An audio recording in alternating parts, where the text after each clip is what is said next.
Hello there, I'm Frank.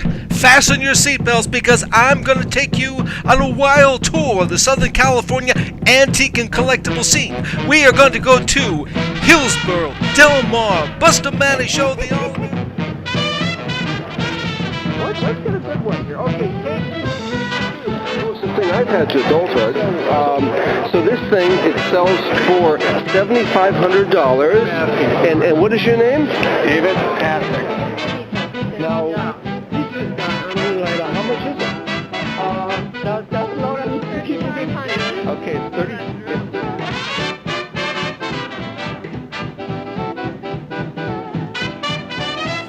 Oh my God. Okay, fantastic. And how much do you want for this? Padlocked warehouse in Czechoslovakia for 80 years. And did you just break in there one day? No, I didn't. I'm buying them from the lady Oh, who you're bought buying that them. building. Oh, okay. And everything in the building was made in the mid-1920s. And it all turned out to be one of a kind. So where was the first show that you did? The first show that I did was the Dorothy and Santa Monica show. Ah. And what year would you say that was? This would have been 25 years ago. Okay, I was probably at that show. Yeah. And also the Hillsboro. The Hillsboro, where we are today. Also in the Woodchucks booth, there's this pirate needing some dental work, and it sells for $850. Do you know anything about this piece? I assume this would be yes. I assume this would be considered an art. It's not bronze and ivory. It's not bronze and ivory. But this, we're actually seeing now. I want. Okay, that's the appropriate. That's what we were cheap on.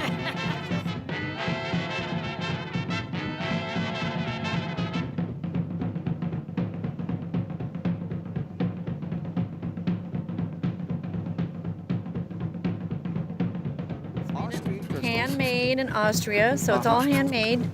That is 250. 250. And this one is Victorian, still beaded, in perfect condition. Victorian. That's 150. 150. And let's move over here to the low rent district here. This is a Victorian hat box. Victorian hat box, which can be used as a purse. No, it's a Victorian hat box purse, and that's 165. That's 165. Okay, so this is your bargain area here.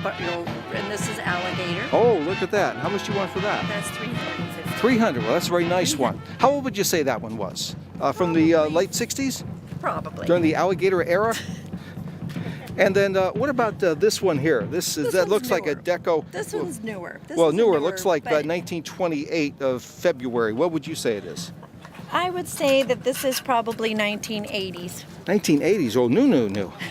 And then what about this? 90 or so, or what? Where would you put it at? 1880. About 1880. Yeah, they made them all the way into the 18th century. Show, and I'm speaking to. What is your name? Juliana. Juliana what? Goitine. Goitine.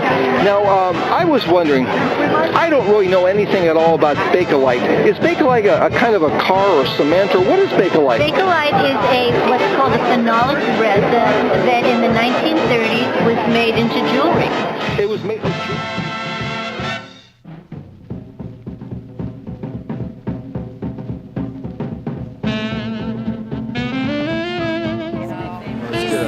Close up of the owl here. Turn him off so you could see him off. He's beautiful off. He's got his little jewels in the corner. Yeah. That will get. And he's very heavy. He's bronze. Really quite spectacular. That's my little Esther Hunt. A couple here of some of the ones that you consider the top grade, not necessarily the ones that sell for the most, but you think are the most interesting. Right here, they're very But one look at that. What you it's a 70-year-old book. Uh-huh. You know, if you look at the edgeware, I mean, it's something the edgeware. You can tell, no one's opened it, read it. Uh-huh. It's, basically in like new condition. I see. And this one goes back to what year would you say? It'll be back into your 1930s. I see. So when someone buys these from you, they would keep it in the plastic and they wouldn't open it up and they wouldn't... You have two different types. You have one that want to buy it just for the value and the condition. They don't want to open it. And you have those that want to read it and use it and put it back on a shelf. And what kind are you? I don't read it. I've never read one yet. You have...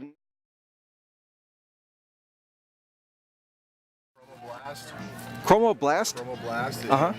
It's a digital transfer. We take the image and we press it directly onto the shirt, and the ink adheres to the shirt. It's very breathable.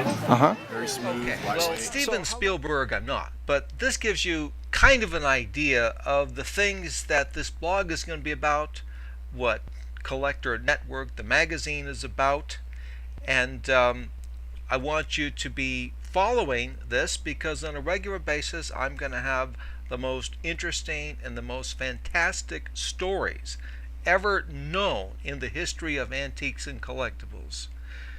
Anyhow, for now, your humble servant, Frank.